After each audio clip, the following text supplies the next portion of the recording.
Good evening, everyone. Wind gusts reached 66 miles an hour on the Hanson Bridge today, while the Pine Bridge weather station reported gusts of 55 miles an hour. In a span of just a few hours, 4 semi-trucks rolled over on these structures due to the wind. The incidents forced the closure of these bridges for hours at a time. Brittany Cooper for Idaho's First News joins us now in the studio with more. Brittany. A scary situation for these drivers battling the treacherous conditions and a terrifying sight for motorists passing by.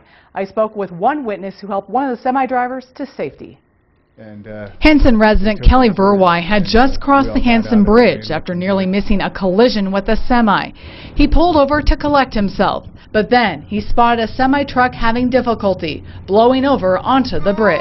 You know, I drove onto the bridge to try to help other people that were also there trying to get into the truck and help the driver who was pinned inside of it against his door and the steering wheel, and the window that would be in the sweeper, I broke that out and dropped myself into the cab to be with the driver, and then kicked the windshield out from the inside, and then other people that had stopped to help were able to also get him free then and get him out.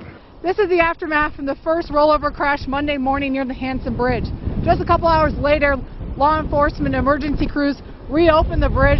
However, as you can see, another semi-rollover accident, another reason why to close the bridge once again. Troopers came in on their day off to help assist at these crashes. Detectives, fire, paramedics, everyone working together, a multi-agency effort to help safety prevail. That's why we're working with the Transportation Department to warn truckers and through the use of social media to stay away and stop your truck, especially if you're hauling empty. Just stay off the road until this wind advisory passes. Weather like this really is trying for everybody, travelers and highway workers on the roadways, trying to keep our roadways open in any kind of extreme weather, whether it's snow, high winds, or any other of the rough conditions that we can face here in Idaho. As for Verwey, he's concerned the severity of the situation could have been worse. How tragic it would be if that was a school bus or any kind of a bus, a high-profile vehicle, a motorhome. All of these are in danger of going over underside in high winds. Now, there are high wind advisory signs with wind socks on the bridges to warn drivers of high wind areas.